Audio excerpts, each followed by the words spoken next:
Estamos mais uma vez aqui reunidos para o estudo do NEP, o nosso Núcleo de Estudo e Pesquisa do Evangelho.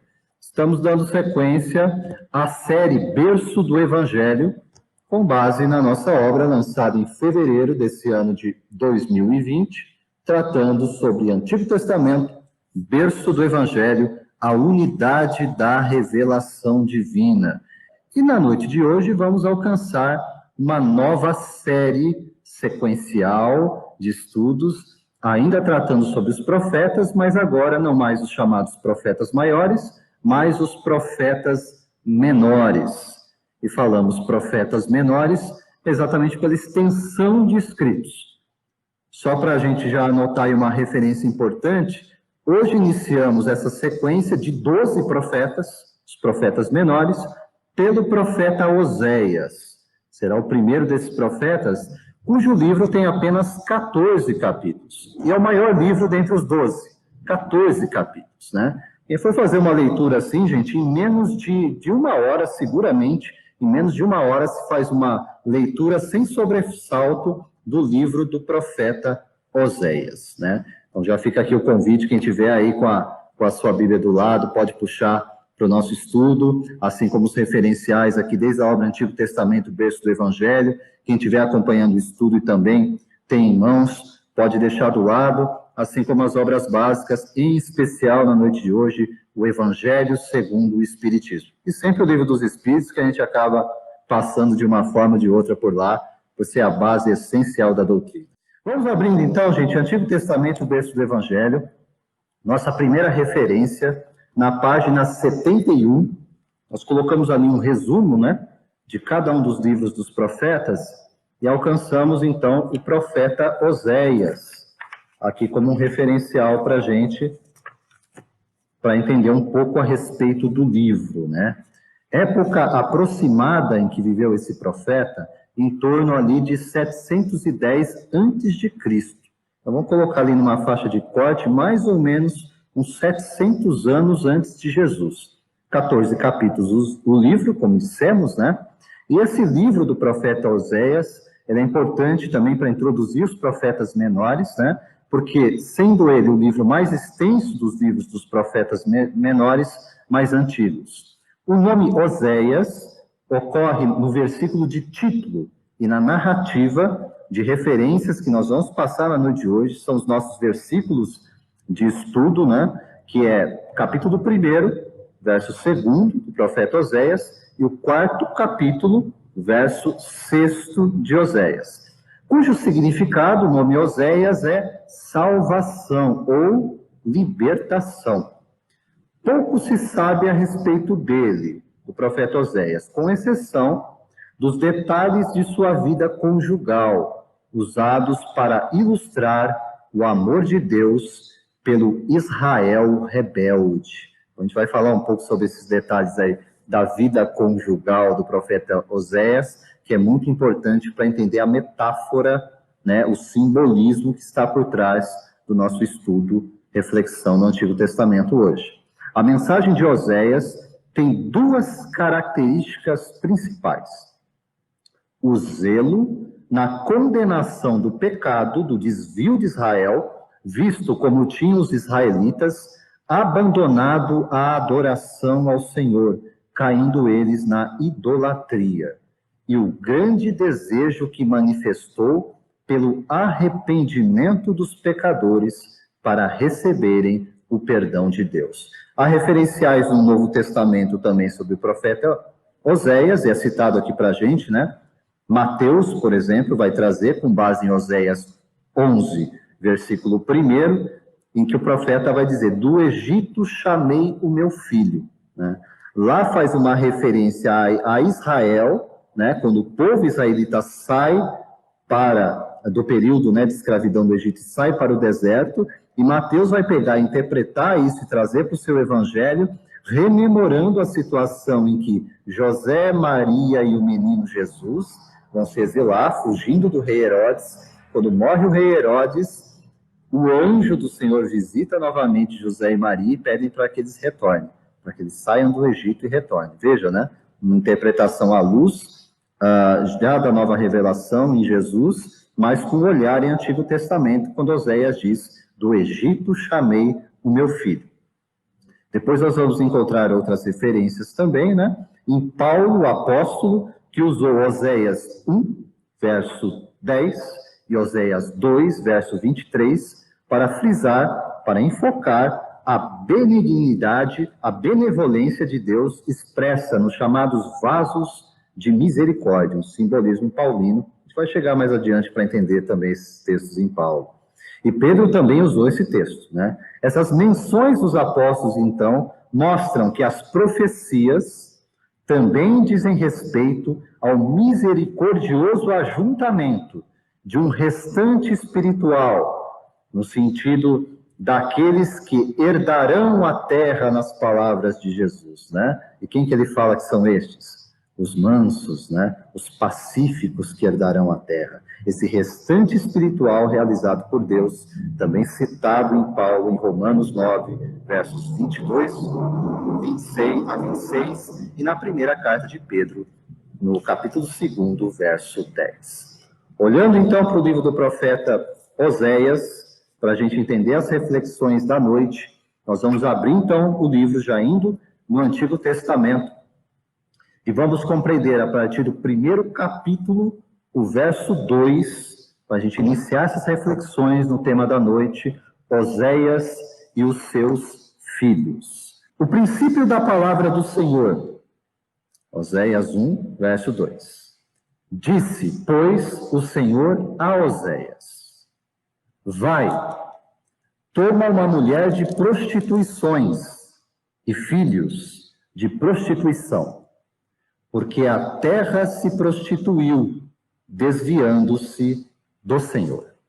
Esse é o verso inicial, né, de reflexão. É que nós já vimos, no próprio resumo do livro, em Antigo Testamento, o berço do Evangelho, que se usa a partir de uma expressão que parece revelar, né, uma experiência conjugal de Oséias, em que ele é chamado a desposar uma prostituta.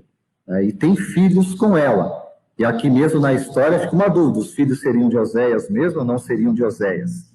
Aqui, gente, nós não vamos de forma nenhuma nos preocupar com a veracidade no sentido de ter sido um fato Oséias ter casado ou não com a prostituta. A questão é qual é a metáfora, qual é o simbolismo que essa união de Oséias quer dizer. Nós já vimos em estudos anteriores, por exemplo, quando passamos pelo profeta Jeremias, né, que falou para a gente sobre a aliança. Eu lembro que foi até a Andressa que puxou esse assunto, né, quando falou do casamento, e realmente tem uma coisa que expressa muito bem a relação de Deus com o seu povo, a relação de Deus com esse Israel rebelde, é a metáfora do casamento, da aliança. E aqui Oséias vai rememorar isso através do símbolo dessa aliança, desse casamento com a mulher prostituta, mas vai incluir, pela primeira vez no Antigo Testamento, essa metáfora da prostituição como uma infidelidade. O pedido, é bom que se lembre, vem de Deus, para que Oséias venha tomar essa mulher como a sua esposa e também cuide dos filhos dela, os filhos que nascem dessa relação que vai ser estabelecida aí e rompida pela infidelidade, né? Mas a história vai percorrer depois os demais capítulos do livro de Oséias, e nós vamos ver que essa mulher, metáfora ou não, vai deixar Oséias.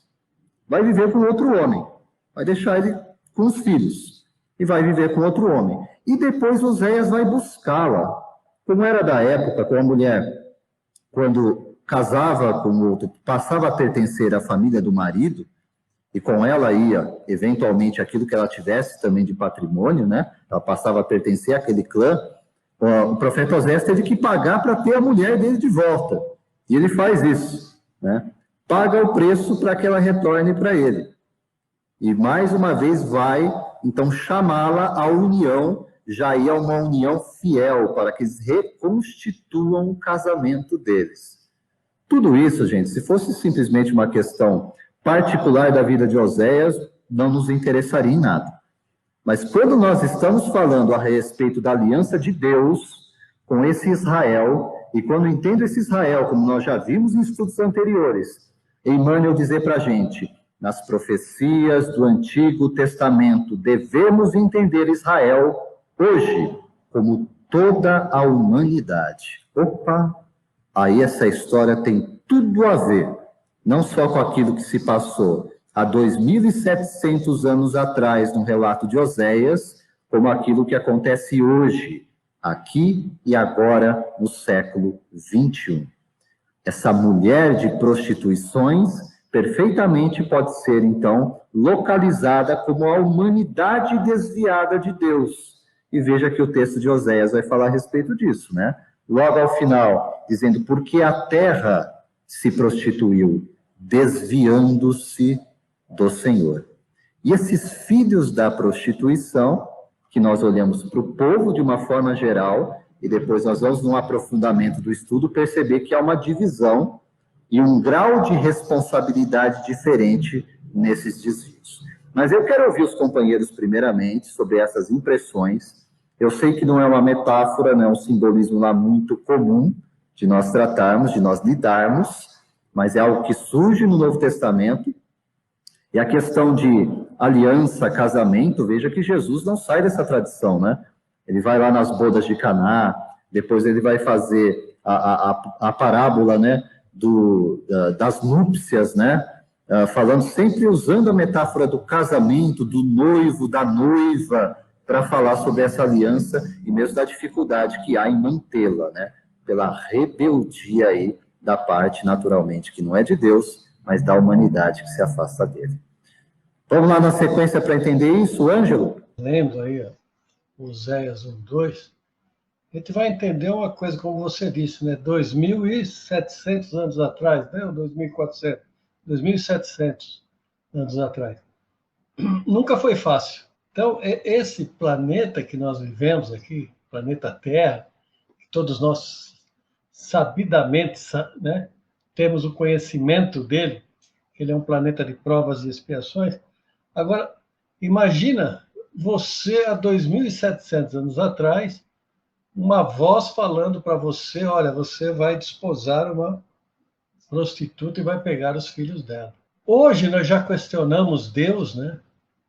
Na sua infinita misericórdia e sabedoria. Imagine há 2.700 anos atrás. A gente ia dizer, que tipo de felicidade você está querendo para mim? Como é que é isso? Porque imagina como deveria ser tratado esse assunto, né? Naquela época. E hoje, trazendo para a nossa realidade, é isso, né? Muitas vezes, nós precisamos sentir um pouquinho do amargo, um pouquinho do fel, para podermos entender um pouquinho mais lá na frente como nós vamos lidar com nossas dificuldades. Então, isso é importante para nós, ler aí as entrelinhas, né, no Oséias 1:2, né? Porque ele fala que não só a mulher é prostituta, mas os filhos também são da prostituição. Então, olha só, vou cuidar de alguém que eu nem conheço de onde vem, quem é o pai, quem são os pais, né? Se os dois são filhos do mesmo pai ou não. Então, a nossa vida é mais ou menos assim, né? A gente não sabe como cuidar dela, né? E da onde vem essa força para a gente cuidar da nossa vida. Assim como Oséias teve essa força, como você disse aí no começo, né? Ele foi lá, pegou a mulher, trouxe para ele, ela largou, ele foi lá e foi buscar novamente. E nós? Quantas vezes nós desistimos e não vamos buscar mais? Legal, Ângela, é bem essa reflexão mesmo aí que nós temos que frisar, até para esse entendimento de que a metáfora é dolorida. Ela não é fácil, não. Para o nosso entendimento, ela é bem complicada. Lembrando, nós estamos falando, gente, de uma sociedade patriarcal, entre que o homem dava as cartas, né? E que prescrevia o quê para a mulher adúltera? Apedrejamento.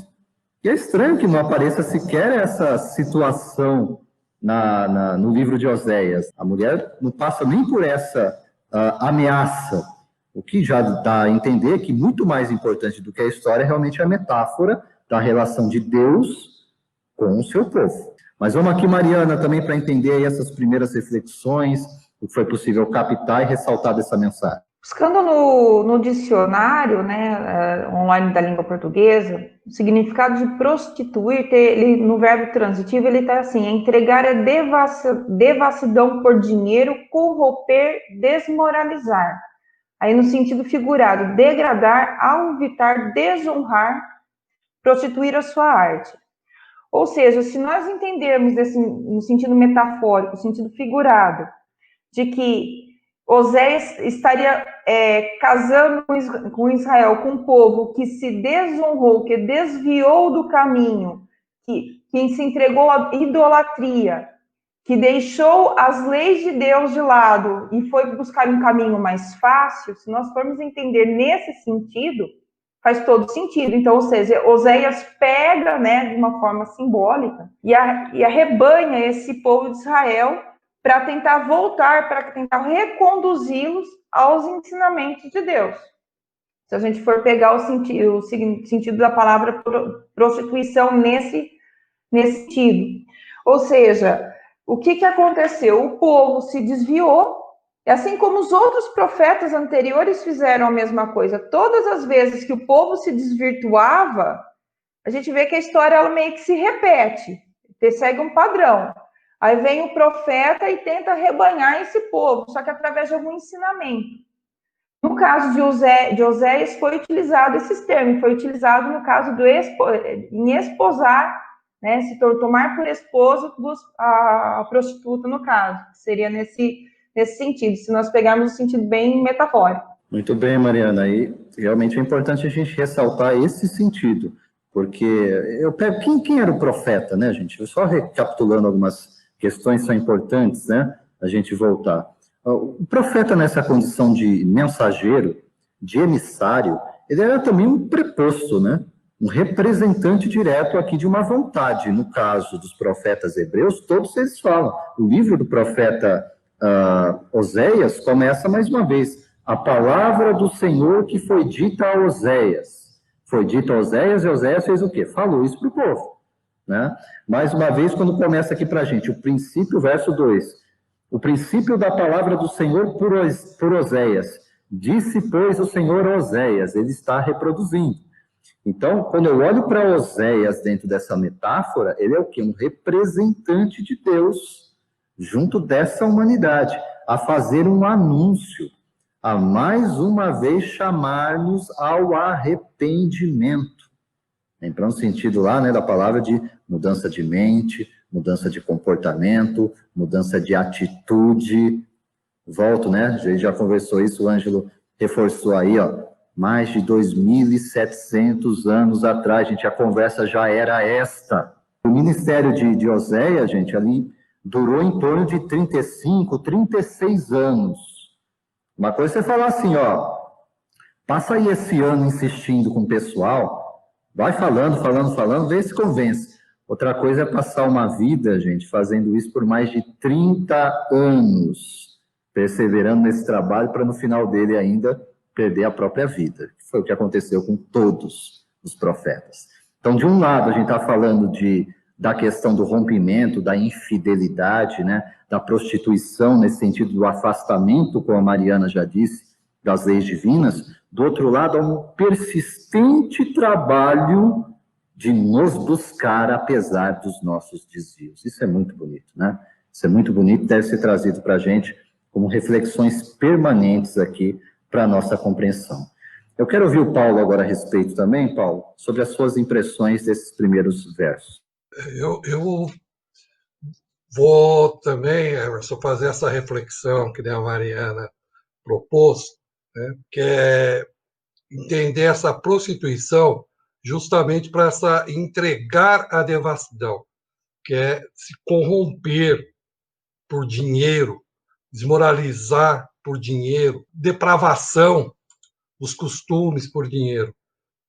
Não nos prendemos para analisar, também como você disse, Hermes, a vida de Oséias, a vida conjugal de Oséias, mas sim refletir em cima dessa mudança que ele se propôs, que nós temos que nos propor também a fazer essa mudança. Porque nós somos tentados constantemente.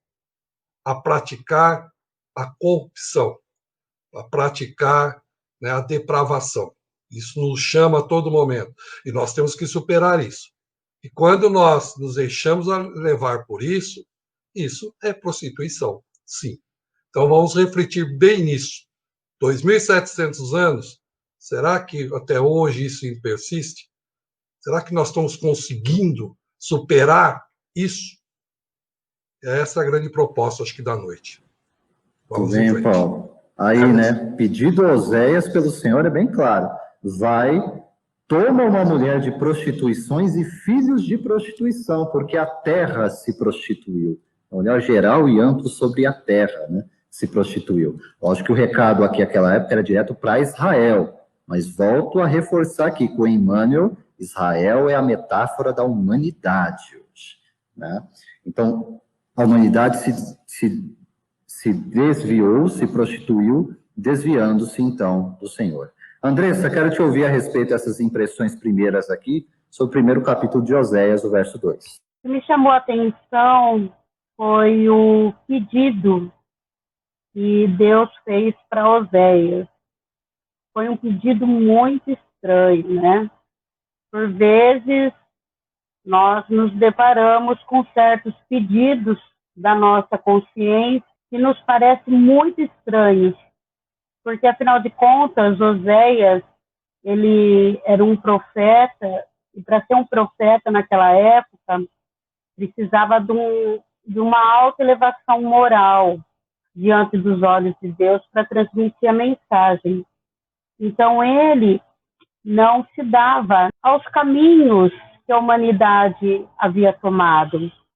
Ele simplesmente não pergunta, não questiona, em nenhum momento ele desobedece a Deus.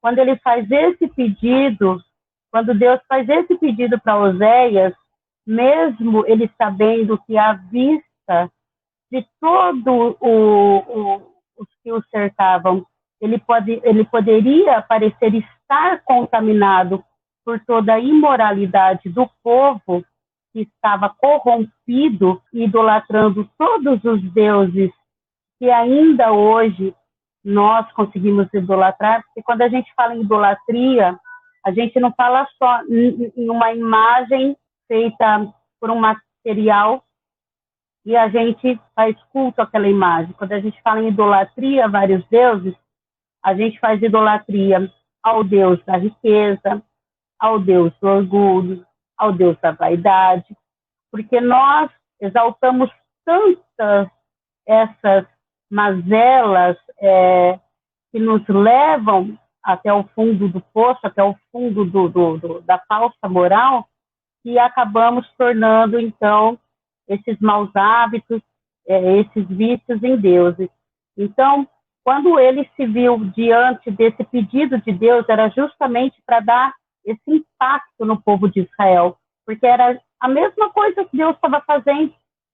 Deus, ele tinha feito uma união com a humanidade, totalmente livre de qualquer corrupção, totalmente livre de qualquer sujeira moral que poderia haver, seus atributos. Mesmo assim, ele se uniu com uma humanidade totalmente infiel, corrupta e que se prostituía o tempo todo. Quando nós recebemos um pedido de Deus, aos nossos olhos, muitas vezes, esse pedido ele é inadequado, porque nós não temos ainda condições de questionar a providência divina. O que Deus faz, com certeza, é tudo para o nosso entendimento e a nossa evolução. Então, pode parecer um pedido estranho, mas era um pedido muito sábio para que ele causasse um impacto na mente dos corrompidos do povo de Israel, ou seja, de toda a humanidade. Muito bem, Andressa. Então, dentro desses pareceres gerais aí, né, eu quero pedir para o Rodrigo também fazer a sua reflexão a respeito desse texto central em Oséias, para a gente entender aí a natureza desse desvio. Emerson, amigos que estão nos assistindo, eu gosto sempre de, principalmente o Antigo Testamento, e aplicar na minha vida, né? Na nossa vida de relação. O texto diz que é para a gente desposar uma mulher prostituta, eu não vou nem usar esse termo, eu vou usar desviado.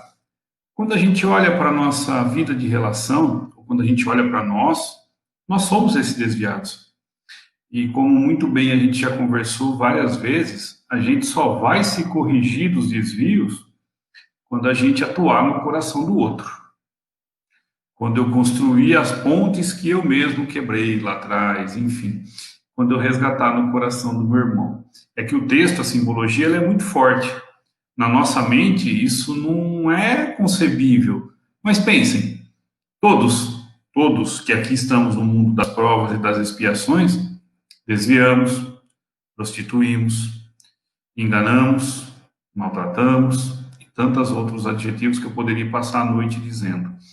Mas nós temos que nos ajudar, um acolhendo e amparando o outro. No meu entendimento, Emerson, amigos que nos assistem, Deus está convidando para que a gente vá até o outro, seja para com ele indulgente, como nós precisamos de indulgência, e possamos reconstruir as estradas e os caminhos. Nesse sentido que eu captei, Emerson. Sempre lembrando isso, gente, que as metáforas fortes, né, que nós encontramos em Antigo Testamento, exatamente para chamar a nossa atenção. Que a gente olhe para isso, nos causa, no primeiro momento, um estranhamento, e que nesse estranhamento a gente se localize, né, até naquilo que a doutrina espírita propõe para a gente, de busca, né, de autoconhecimento.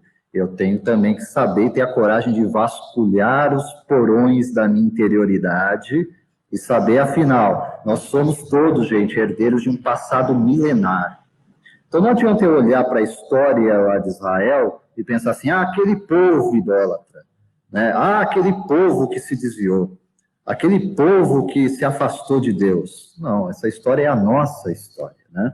À luz da reencarnação, sobretudo, que o espírita está tão consciente, ou deveria estar tão consciente da representatividade disso, quem disse não era eu parte desse povo que estava lá com Oséias, ou que passou em outras jornadas, em outras histórias, em outros povos, e tive o mesmo tipo de mentalidade. E, por vezes, isso está aqui ainda, se expressar na minha vida de relação com o outro, e que muitas vezes eu adultero relacionamentos, eu adultero pensamentos, falas, formas de me conduzir na minha vida de relação. Tudo isso, portanto, é muito presente para cada um de nós. Para contextualizar isso com doutrina espírita, então, gente... Só um minuto, Emerson. Quando você falou aí agora, né? Mais uma vez, eu fui lá no Buscar e Achareis, né? Buscar os motivos que você está passando isso agora, né? Tenta entender. Vai buscar que a gente vai achar o motivo. É só ir buscar. O pior é que acha, né, Ângelo? O pior é que acha, né? O exame de consciência.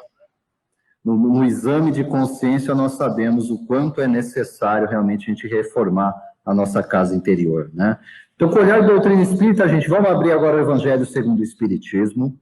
Vamos alcançar o capítulo 3º, não à toa esse das muitas moradas da casa do Pai.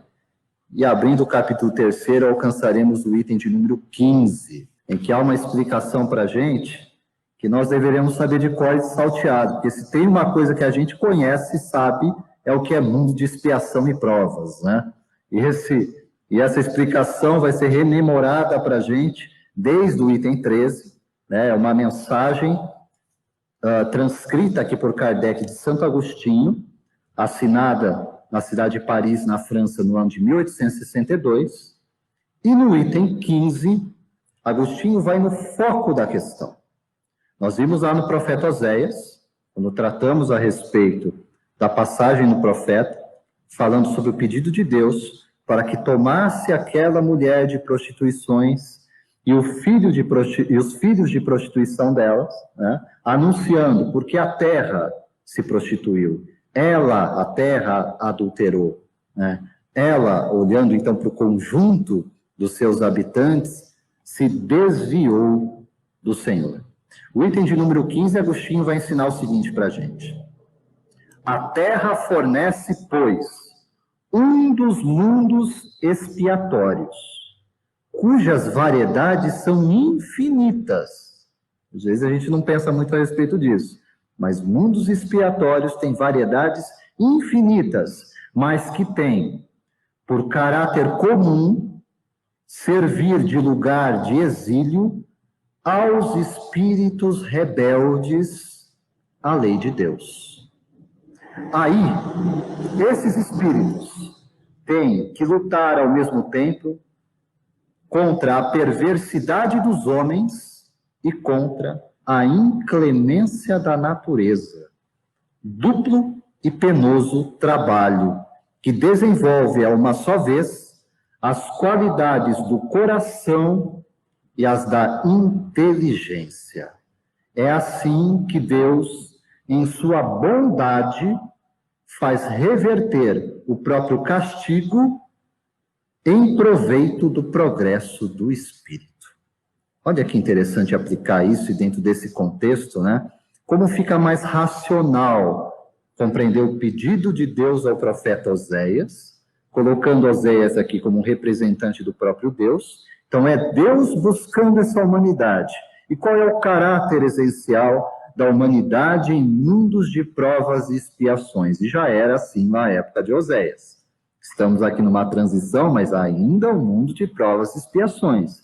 Caráter comum, gente, servir de lugar de exílio aos espíritos rebeldes à lei de Deus. E dentro dessa situação em que teremos que lutar, então, de um lado, contra a perversidade dos homens, e não é só um olhar para fora, é um olhar para dentro também, contra a minha perversidade, e ao mesmo tempo contra a inclemência da natureza. Estamos aí no meio de uma pandemia, que é um exemplo muito claro disso, né? Que vai exercitar o quê? A nossa inteligência e o desenvolvimento de qualidades do coração. Tem tudo a ver, absolutamente tudo a ver, com o recolhimento que nós somos chamados nesse momento, com um sentido de compaixão que muitos de nós têm perdido. Eu não posso olhar para a situação atual, por exemplo, que nós estamos vivendo, e olhar simplesmente para números, gente. 130 mil, eu não estou falando só de pessoas, né? Eu estou falando de vidas, eu estou falando de familiares, eu estou falando de sonhos, de projetos interrompidos. É tudo isso que eu estou falando. Então, se o meu olhar diante de tudo isso não é de compaixão, algo vai muito mal dentro de mim. Eu tenho que pensar nisso, né? Então, desenvolvo de um lado qualidades da inteligência. Veja, um exemplo do que nós estamos fazendo aqui. Quem de nós, Rodrigo, Paulo, sabia fazer uso da ferramenta que nós estamos utilizando? Qual foi o convite para que a gente continuasse a levar o evangelho para as pessoas no período em que as casas espíritas estão fechadas? Exercitar a cabeça, tem que ver como é que funciona, tem que entender esse mecanismo para alcançar um objetivo, que é continuar a levar o evangelho com doutrina espírita para as pessoas, né? Isso olhando simplesmente para uma condição nossa, que ao mesmo tempo que nós nos exercitamos nesses estudos, aprendemos com eles, também contribuímos, essa é a intenção, para com outras pessoas, mas não nos colocando jamais fora das lições. E por isso que eu olho essa situação de exílio dos espíritos rebeldes à lei de Deus sendo aplicada a cada um de nós.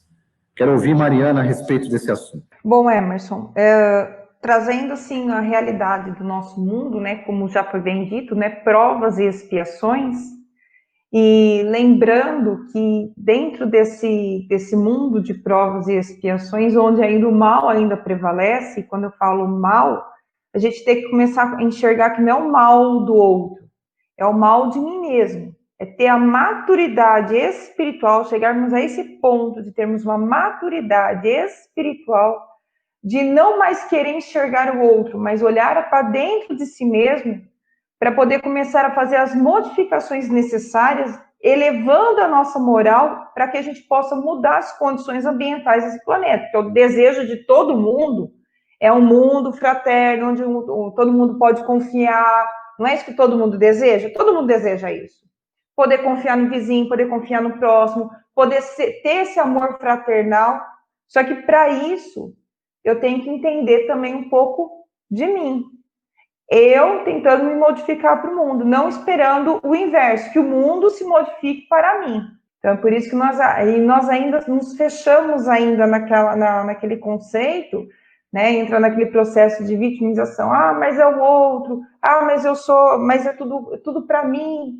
E não é bem assim. A partir do momento que a gente começa a enxergar as nossas dificuldades, os nossos defeitos, e aceitarmos o jeito que nós somos para melhorar, para ter essa melhora, com certeza a gente vai conseguir evoluir. Para a gente poder chegar a esse mundo de regeneração, que a gente tanto almeja também, e aí todo mundo acha, mas o mundo de regeneração, todo mundo vai ser bonzinho? Não, não é bem assim. O mal ainda vai existir, mas é aquele mal dentro de nós que nós vamos trabalhar para regenerar. O que é regenerar, né? O que é? É como se você, uma ferida que se regenera, ela vai se curando aos pouquinhos. Ela é de dentro para fora, para que ela fique lisa. Então, é uma transição para esse mundo feliz que todo mundo quer. Então, é tirar os resquícios daquelas mazelas que nós temos ainda. É o orgulho, a vaidade, o egoísmo. Então, desde lá atrás, quando se fala, né, que foi usado esse termo até forte, né, prostituição, né, esse termo pesado, né, vamos dizer assim, uma linguagem que hoje todo mundo já não quer mais usar, ainda bem. Né? Se antigamente se usava dessa linguagem mais pesada para chamar atenção, e hoje está todo mundo tentando dar uma melhorada, porque nós evoluímos. Vamos levar em consideração. Mas mais do que isso, é fazer essa transformação interna para externa. E aí a gente vai conseguir chegar a ter esse benefício. Para a gente trabalhar mesmo é realmente as qualidades do coração. Então, essas adversidades que nós passamos pela vida, pelos problemas que nós temos, é para que a gente estimule a nossa inteligência, para que a gente resolva o problema, para que a gente possa ser útil, que é isso que a espiritualidade quer da gente. Eles não querem que a gente seja perfeito da noite para o dia, porque todo mundo sabe que é um processo. Mas qual é a utilidade que eu posso ter? Como é que eu posso contribuir para esse mundo? Então, primeiro tem que começar de mim, minha casa, sempre do pequeno para o maior.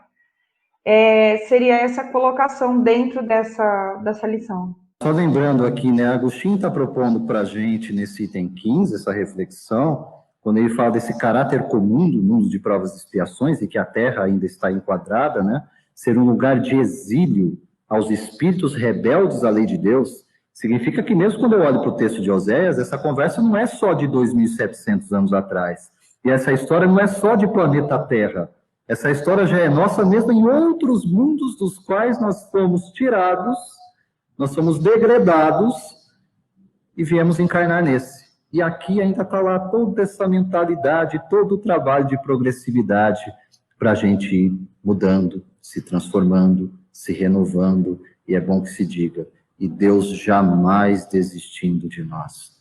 Andressa, quero te ouvir a respeito disso. Você falando do degredo, eu estou aqui ouvindo vocês, mas eu estou aqui viajando com os pensamentos, tentando refletir a respeito um pouco desse assunto, porque essa palavra degredo, ela ainda não soa ainda de forma comum aos ouvidos, né, das pessoas. E eu fico me perguntando de quantos degredos mais nós iremos ainda participar. Quantas vezes mais nós iremos fazer esse transporte de um mundo para o outro, buscando a nossa melhora, porque a nossa vibração não condizia já com o estado de progresso daquele planeta do qual nós fomos convidados a nos retirar.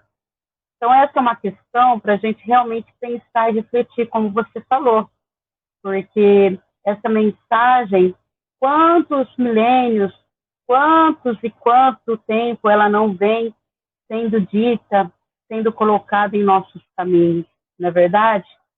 A gente pode até achar que nós não estávamos dentre o povo de Israel na época de Oséias, mas eu acredito que isso, né, não importa muito.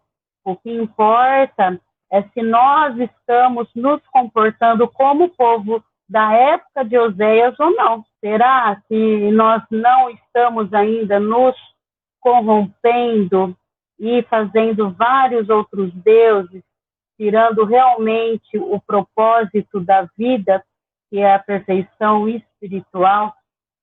Então, essa é uma reflexão muito profunda e eu acho que eu vou ficar refletindo nela durante toda a semana, viu? É a reflexão de todos nós, né, Andressa? De todos nós. Lembrando que na chamada Bíblia hebraica, gente, que é composta por 24 livros, bem diferente da nossa tradução de Antigo Testamento, são 39, né? O livro dos profetas, né, é um volume separado. Então, os 12 constituem um volume só. Então, isso tem um olhar todo especial para esse conjunto de 12 profetas que nós iniciamos o estudo na noite de hoje, a partir do profeta Oséias. Antes de chamar o Paulo, eu quero aqui trazer um complemento desse ensino, né? Passamos aqui pelo Evangelho segundo o Espiritismo, quando falo da Terra, eu quero que o Paulo retome a isso, mas vou incluir um novo elemento aqui para a gente pensar, que eu entendo que é algo realmente para a gente introduzir como a causa desse desvio. Ou pelo menos começar já a pensar a respeito das causas desse desvio, porque uma coisa é constatar, né? É diagnosticar que o desvio de Deus é aí uma fonte de males interiores, de males sociais, que vão se multiplicar na nossa vida, que vão passar pelas eras e constituem esse chamado mundo de provas e expiações, como falamos.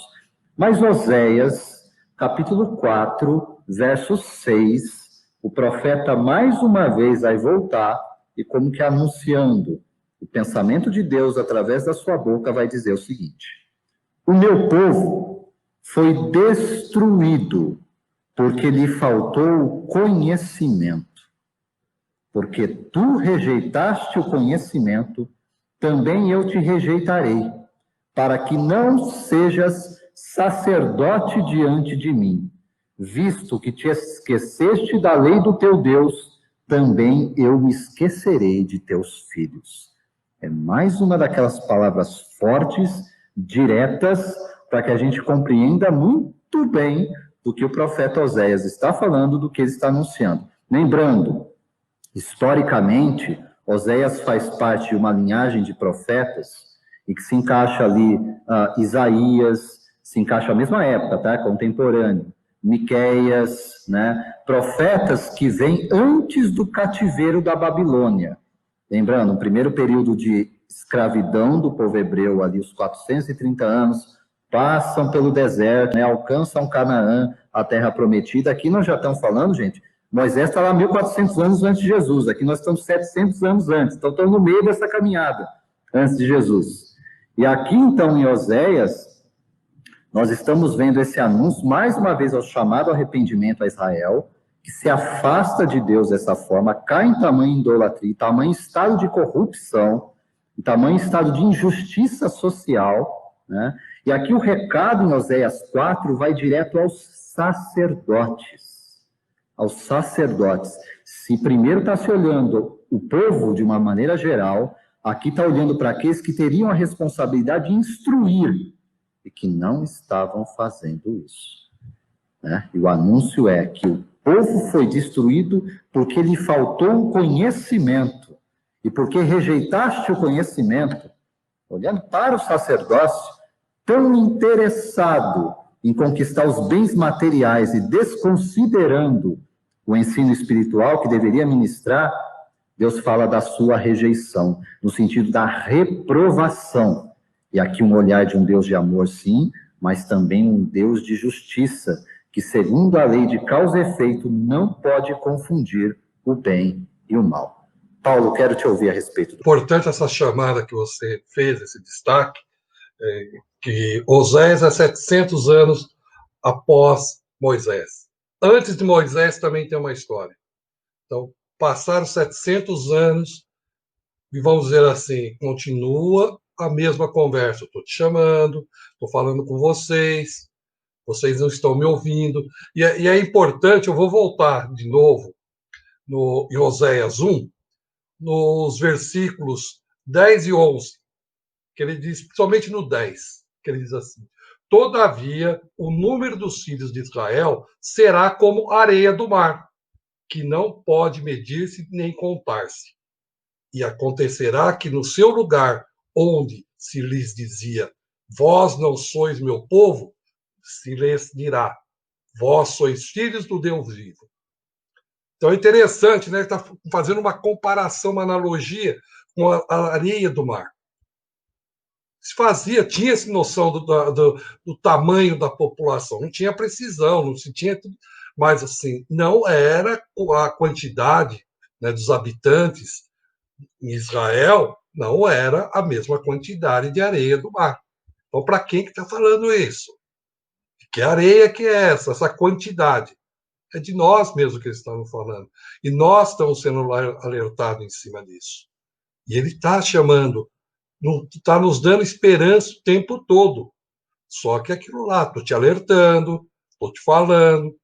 E eu vou buscar ajuda em Kardec, lá na questão 120 do Livro dos Espíritos. Todos os espíritos passam pela fieira do mal para chegar ao bem? Todos têm que passar pelo mal para chegar ao bem? As respostas: pela fieira do mal, não. Pela fieira da ignorância. Por isso que nós somos criados simples e ignorantes. Nós não temos o conhecimento intelectual quando somos criados. Não conhecemos o bem e o mal. São as nossas escolhas. Através do nosso livre-arbítrio que nós vamos escolhendo para que caminho que nós vamos. Para onde que nós estamos decidindo ir. Exemplo do capítulo 3 do Evangelho segundo o Espiritismo. Há muitas moradas na casa do meu pai. Você citou o item 15. Eu vou pegar um pedacinho do item 13. E diz o seguinte: a superioridade da inteligência em grande número dos seus habitantes indica que a Terra não é um mundo primitivo, destinado à encarnação dos espíritos que acabaram de sair das mãos do Criador. As qualidades inatas que eles trazem consigo constituem a prova de que já viveram e realizaram certo progresso. Olha que mensagem consoladora. Então, aqui nós estamos no mundo já evoluído. O quanto depende de nós. Para onde que nós vamos depende de nós. Porque o processo não vai acontecer. Nós vamos dormir um dia em provas de expiação e vamos acordar no mundo de regeneração. Não é assim que a coisa funciona. E nós estamos percebendo isso. 1.400 a.C., 3.400 anos atrás, Moisés passa uma mensagem. 2.700 anos atrás, Oséias passa uma mensagem. 2.000 anos atrás, o Cristo vem e traz uma grande mensagem, que é o Evangelho, o Novo Testamento. E nós ainda continuamos batendo ali, ainda continuamos dando murro na ponta de faca. É essa a reflexão que eu acho que nós temos que não ver a prostituição na conotação sexual. Vemos a prostituição nessa parte do degredo, né? De nós estarmos nos deixando corromper. Até quando que nós vamos nos deixar nos corromper? Até quando que nós vamos no conhecido jeitinho brasileiro? Até quando que nós vamos querer sermos espertos, levar vantagem em tudo? Até quando? É nesse sentido, sobretudo, Paulo, que a gente não pode esquecer esse chamado de Oséias, que dirige-se, né, diretamente àqueles que têm, sim, maior responsabilidade, porque o conhecimento de que o profeta Oséias está falando aqui é o conhecimento da lei divina, o único caminho possível para a verdadeira felicidade. Portanto, é loucura me afastar disso. É o que mais fazemos, é o que mais temos feito.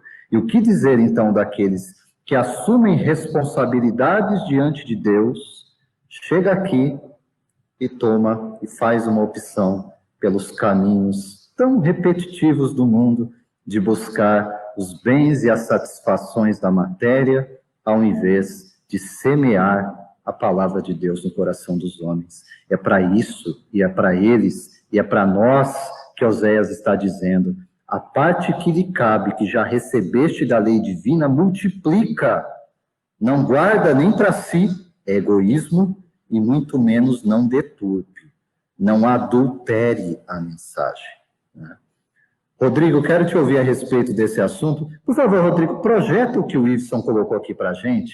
Eu acho que é fundamental para a gente entender a reflexão atual. O Wilson diz aqui para a gente, né?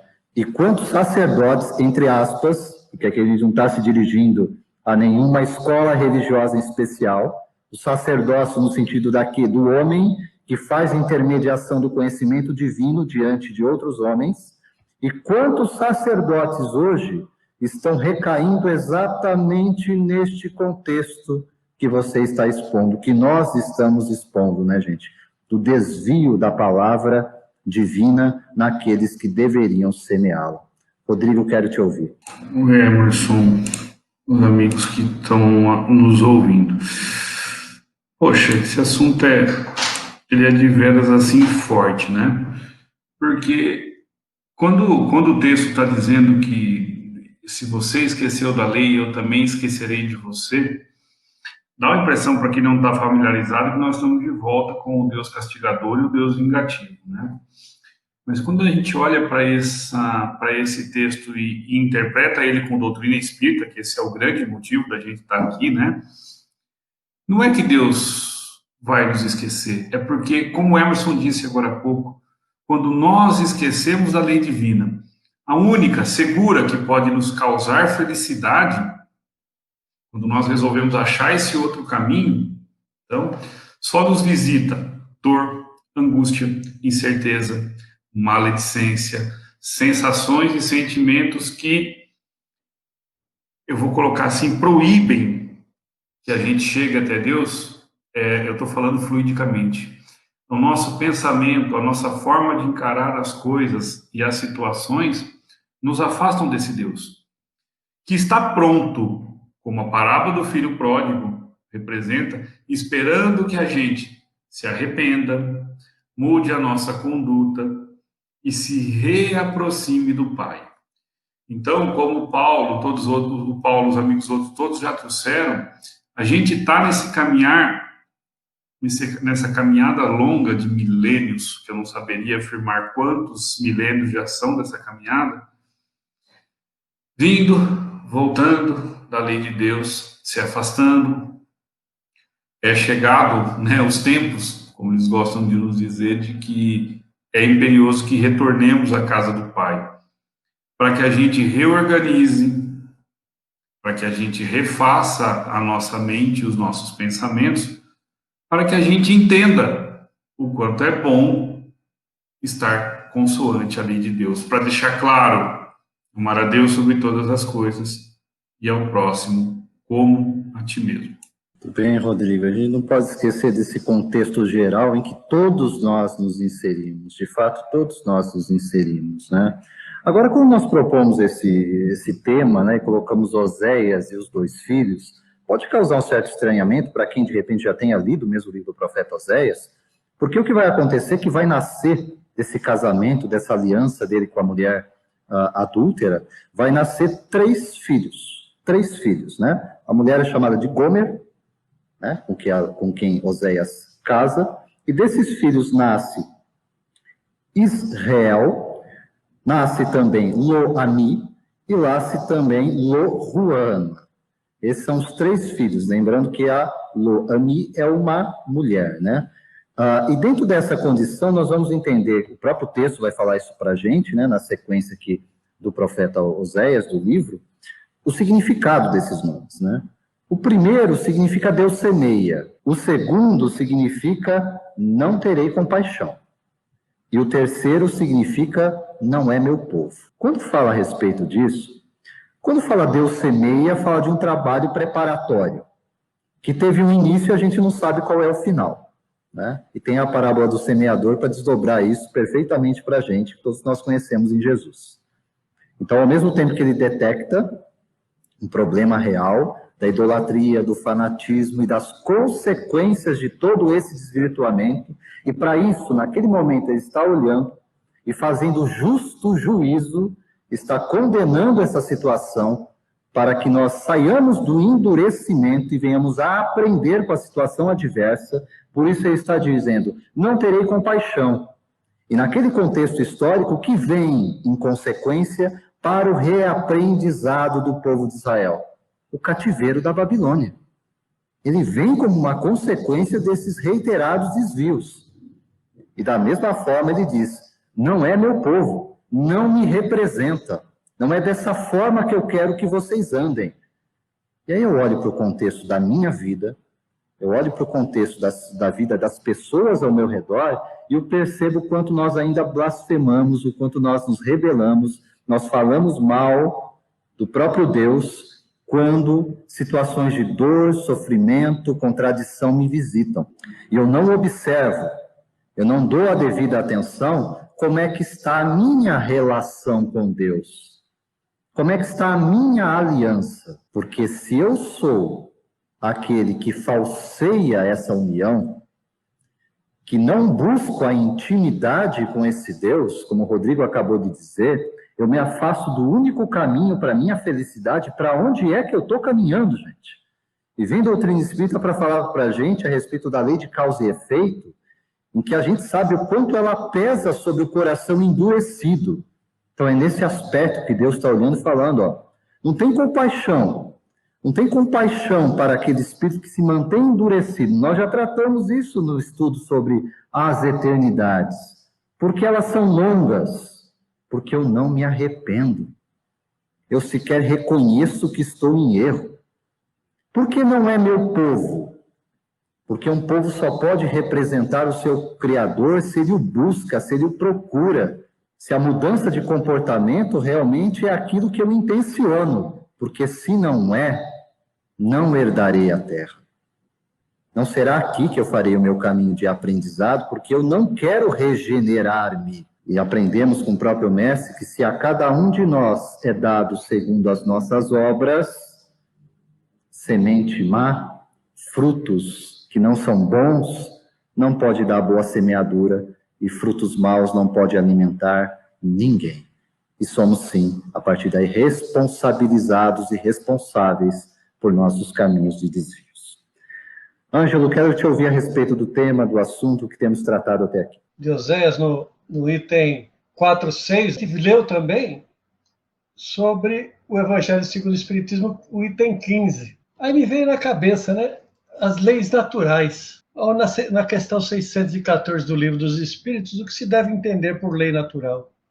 A lei natural é a lei de Deus, a única verdadeira para a felicidade do homem.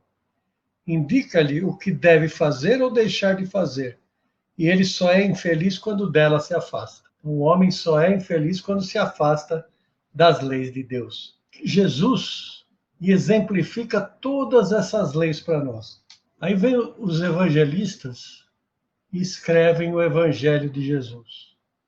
Mateus, Paulo, João, todos eles escrevem as passagens, né, os feitos de Jesus, aquilo que Jesus deixou exemplificado para nós.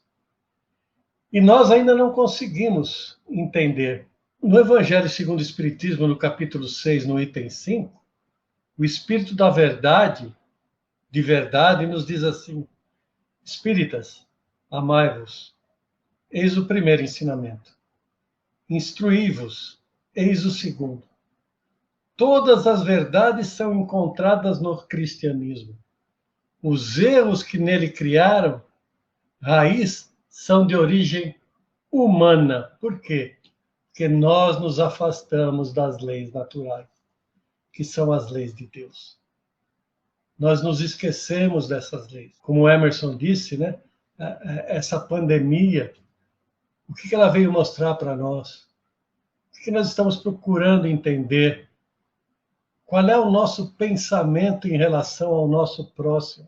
Assim, exemplos bem simples, né? Eu não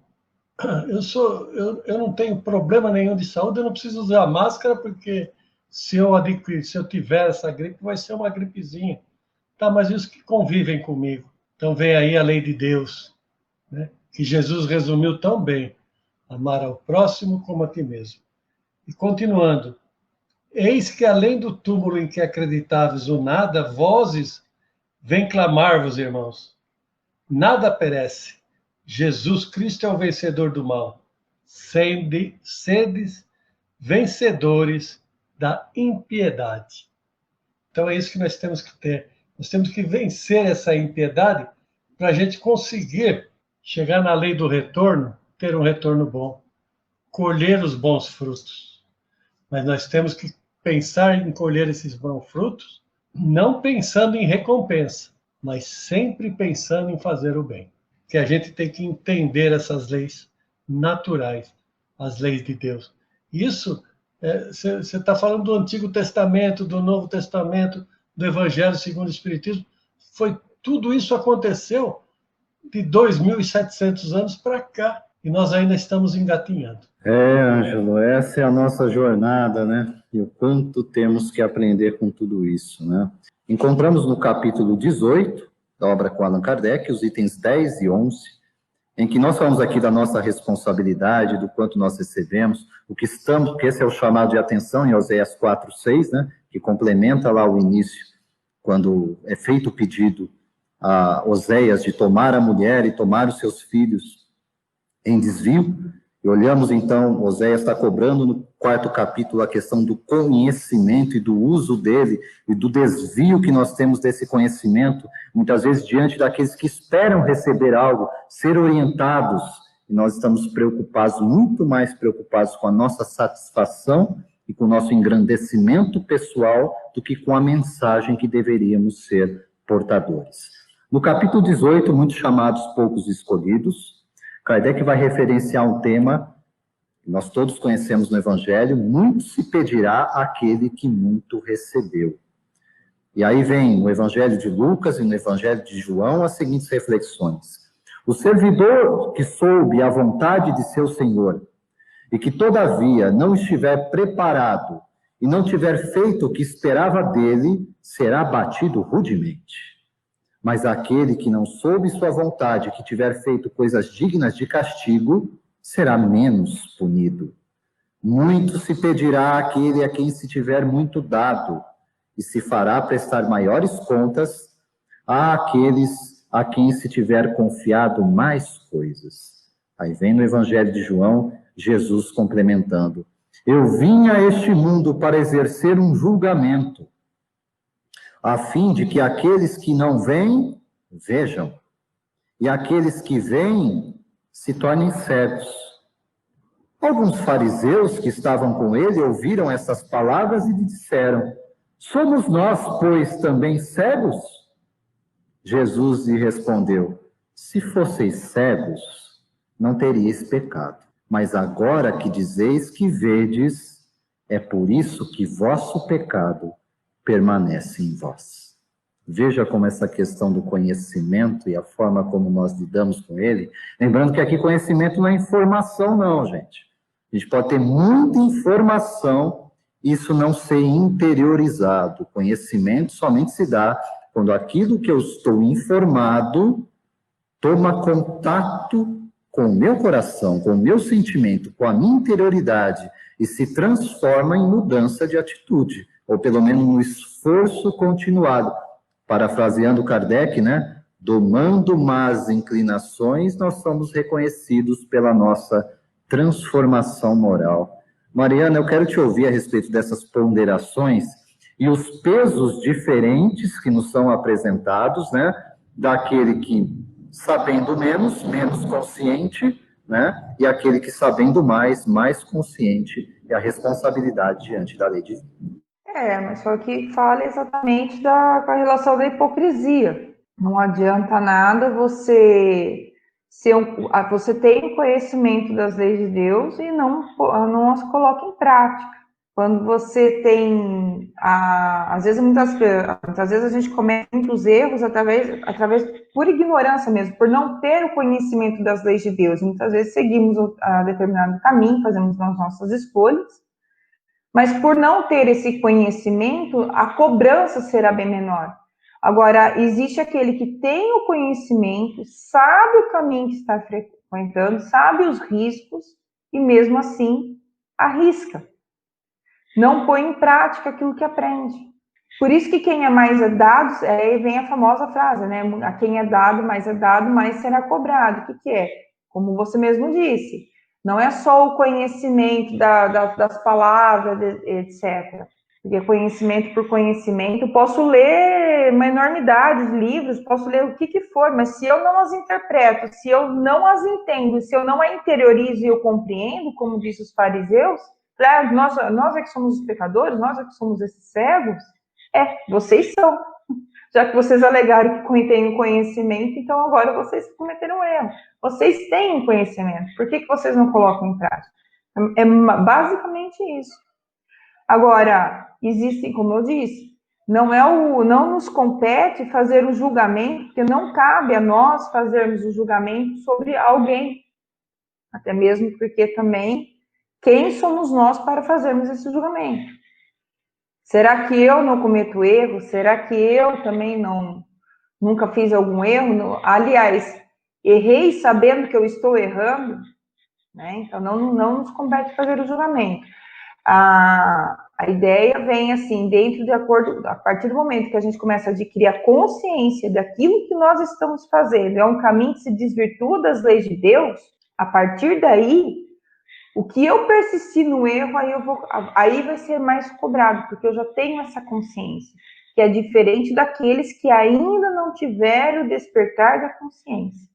Vai cair mais uma vez na questão da maturidade espiritual. A partir do momento que você tem conhecimento, que você interioriza, você já sabe quais são os caminhos a serem seguidos, optar por um oposto, você já está cometendo como esse cego, como já disse.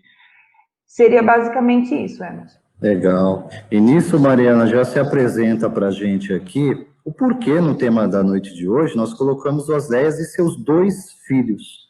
Porque são 2 mentalidades que se apresentam, tanto no escrito do profeta, né, quanto naquilo que vamos ver que Jesus vai ensinar ainda essa noite para a gente na sua parábola dos 2 filhos. Mentalidade em que ambos são chamados ao trabalho, em que a ambos é confiada a lei divina, mas nós temos comportamentos diferentes diante dela. Né? Nós temos, de um lado, uma situação em que eu recebo o ensinamento, e ao receber o ensinamento, eu ainda com imensas dificuldades, com falta de maturidade, com ignorância mesmo, como você disse, o Paulo já citou aqui, os benfeitores fazem brilhantemente esse link na questão 120, diferenciando o mal de ignorância. Só nem todos passam pelo caminho do mal, porque o mal é uma ação consciente, gente, por isso nós somos responsáveis diante dele, mas pelo caminho da ignorância. Eu passo do desconhecimento para o conhecimento. Mas o mal tanto não é uma fatalidade, que Jesus nos ensinou a orar o quê? Livrai-nos do mal. Livrai-nos do mal. E a Mariana mesmo disse, do mal que está em mim. Não adianta eu olhar para o mundo e falar que mundo mal. Opa, peraí. Né? O mundo mal é representado por expressões nossas. Né? Sim, Mariana? Só para dar uma complementada, Emerson, nenhum espírito nasceu para fazer maldade. Nenhum espírito foi criado para fazer o mal.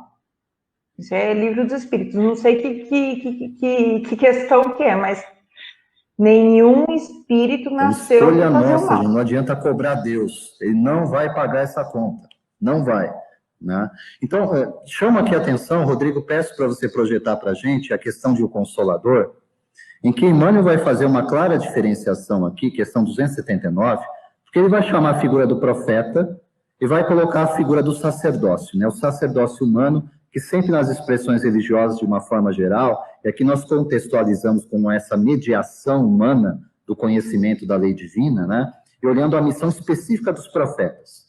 E Emmanuel vai questionar, ou vai ser questionado, né? Vai responder essa pergunta no livro Consolador, que é a seguinte: os profetas hebraicos, e aqui incluindo o próprio Oséias, que nós estamos estudando nessa noite, representam o papel de sacerdotes dos crentes da lei. Resposta de Emmanuel vem nos dizer o seguinte: em todos os tempos houve a mais funda diferença entre o sacerdócio e o profetismo. Os antigos profetas de Israel nunca se caracterizaram por qualquer expressão de servilismo às convenções sociais e aos interesses econômicos, tão ao gosto do sacerdócio organizado em todas as eras e em todos os lugares, extremamente dedicados ao esforço próprio não viviam do altar de sua fé, mas do trabalho edificante. Fosse na indumentária, na vestimenta dos escravos oprimidos, ou no insulamento, no isolamento do deserto, que as suas aspirações religiosas sabiam povoar de um santo dinamismo construtivo.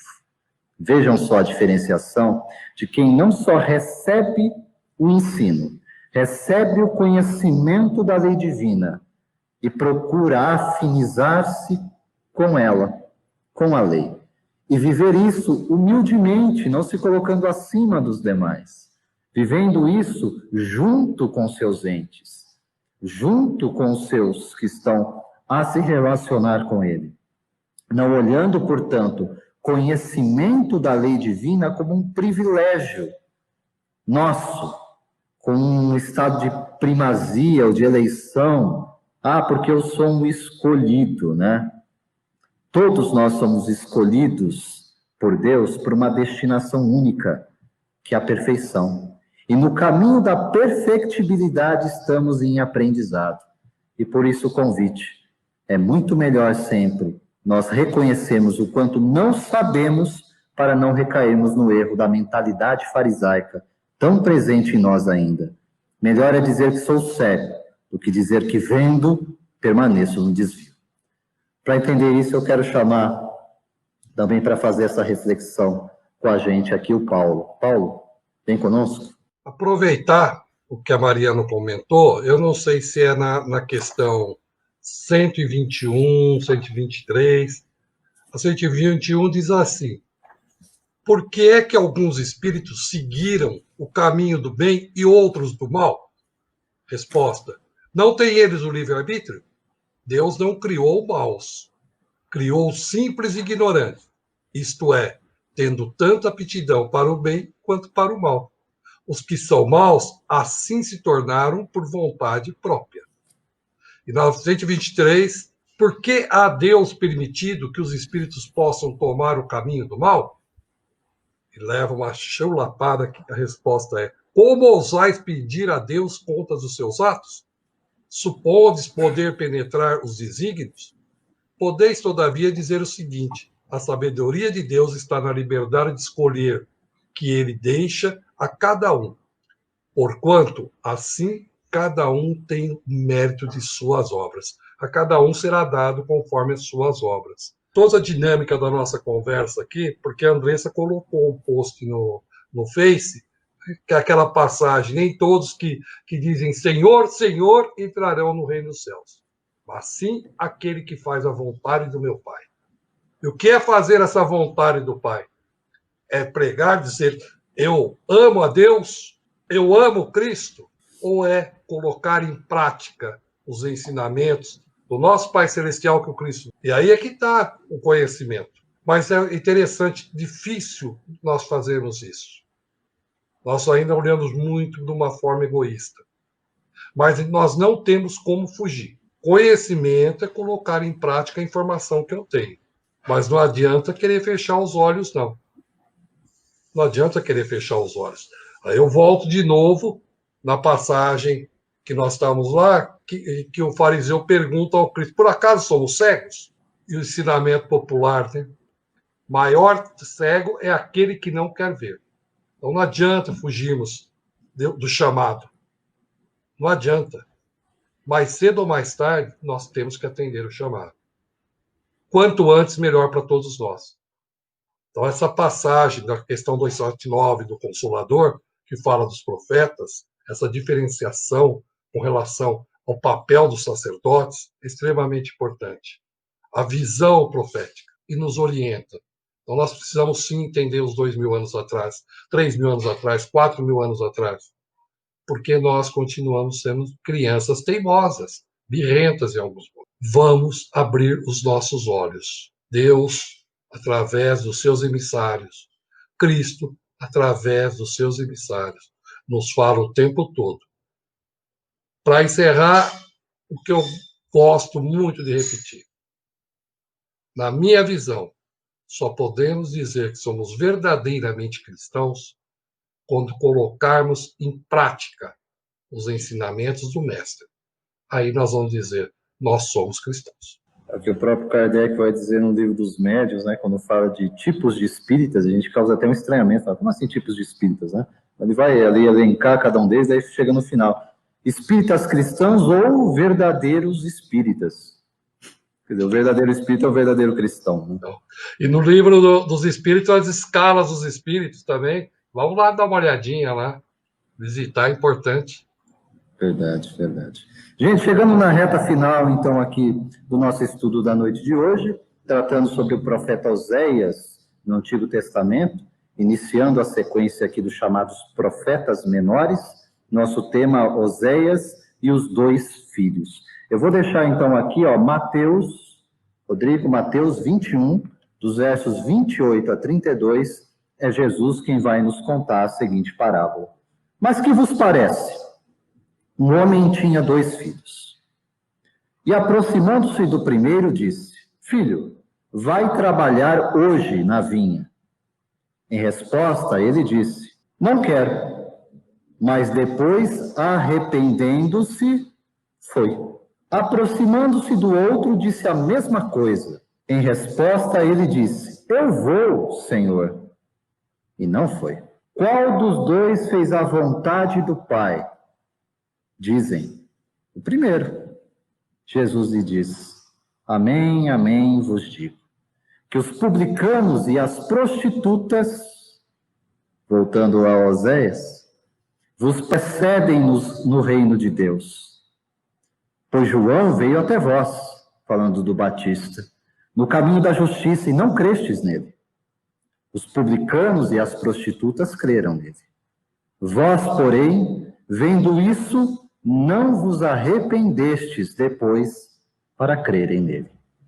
São os 2 filhos que já aparecem lá, desde o chamado inicial ao profeta Oséias, porque fala da mulher de prostituições, a humanidade, que pode se colocar nessa condição, do filho que vai, não, que fala para o Senhor, não vou, depois arrepende-se e vai. Essa é a história geral de todos nós, criaturas humanas. Por quanto tempo nós insistimos, recebendo o chamado do trabalho da vinha e dizendo, não vou. Mas chega num determinado momento que o arrependimento vem. E aí nós vamos, e vamos com vontade, porque compreendemos que não há outro caminho possível. Mas, do outro lado, para aqueles cuja as eternidades são longas, como nós vimos, são aqueles que anunciam da boca para fora, eu vou. Chamou para vir, eu vou, mas não vai. Falseia o ensino, engana-se a si mesmo e não há coisa pior do que o auto-engano. E por conta disso nós nos desviamos e permanecemos à margem daquilo que Deus constantemente nos oferta e nos oferece em nosso benefício. Pensemos a respeito de tudo isso, gente. Eu quero chamar cada um dos nossos amigos, companheiros de comentário, para deixar assim as suas reflexões finais em torno da nossa lição, do nosso estudo da noite de hoje em torno do profeta Oséias. Rodrigo. E dizer, né, Emerson, que os 2 filhos de Oséias, que são nossos filhos, e que a gente carrega nesse caminhar e que a gente possa, de verdade, escolher o caminho da redenção, da renovação e do arrependimento. E nós sejamos aqueles que, sim, possa ter negado o convite do Pai, mas que o aceitemos renovados pela esperança e pela oportunidade de sermos hoje melhor que ontem e assim sucessivamente. Beijo a todos, fiquem com Deus, até segunda que vem. Grato, Rodrigo, grato pela tua participação em mais esse estudo do NEP com a gente, também aqui no auxílio, na assistência da parte técnica. Ângelo, deixando mais uma vez a nossa gratidão pela tua participação, palavras finais. Eu vou deixar aqui só uma reflexãozinha, né, através do Evangelho do Cristo, porque Jesus veio nos apresentar Deus, veio nos apresentar o Pai. Jesus se apresentou a nós e nos apresentou o Pai. Falta nós nos apresentarmos a Jesus e ao Pai. Falta nós, aquela que nem o Zé, lembra do Zé? Que foi indagado na igreja Como é que ele entrava na igreja tão rápido e saía tão rápido? E ele respondeu: eu venho aqui como eu não sei rezar, né? Eu só digo: Jesus, eu sou o Zé, vim visitar você. Então façamos isso. Nos apresentemos a Jesus, nos apresentemos a Deus. A vinha está lá, só nos aguardando para colhermos. Boa noite a todos. Boa noite, Ângelo. Muito obrigado mais uma vez. Mariana, gratidão também pela participação, né? E até o próximo estudo aí na segunda-feira, deixando aí tuas palavras, considerações finais. A reflexão que a gente pode deixar dentro dessa lição é: nós já temos o conhecimento, nós já sabemos o caminho, então vamos colocar em prática aquilo que a gente aprende. Se a gente não consegue da noite para o dia, vamos tentar pelo menos para a gente conseguir. É um exercício diário, não é fácil, mas também não é impossível. Jesus nos mostrou os caminhos, os profetas nos ensinou os caminhos, a doutrina nos ensina o caminho. Agora vamos aprender e tentar colocar em prática. É isso. Boa noite a todos. Boa noite, Mariana. Boa noite. Paulo Marzanati, mais uma vez, grato pela tua participação. Palavras finais, considerações sobre o nosso estudo da noite. Eu vou só citar no Reformador uma pequena frase que diz o seguinte: reflete na bênção das horas, trabalha e serve. O trabalho reconforta, o serviço aos outros anula os detritos do mal. Então, que a gente aprenda, no caso do exemplo do publicano e da prostituta, vários exemplos que o Cristo nos traz. Isso nós sempre ressaltamos, exemplos que o Cristo nos traz. Publicano, Zaqueu, as mulheres, temos Maria Madalena, temos a mulher adulta, diversos exemplos que nós podemos usar. Então, não vamos julgar o livro pela capa, e sim pelo conteúdo. Paz e luz a todos. Muita paz, muita luz, que Deus nos abençoe. Até a próxima.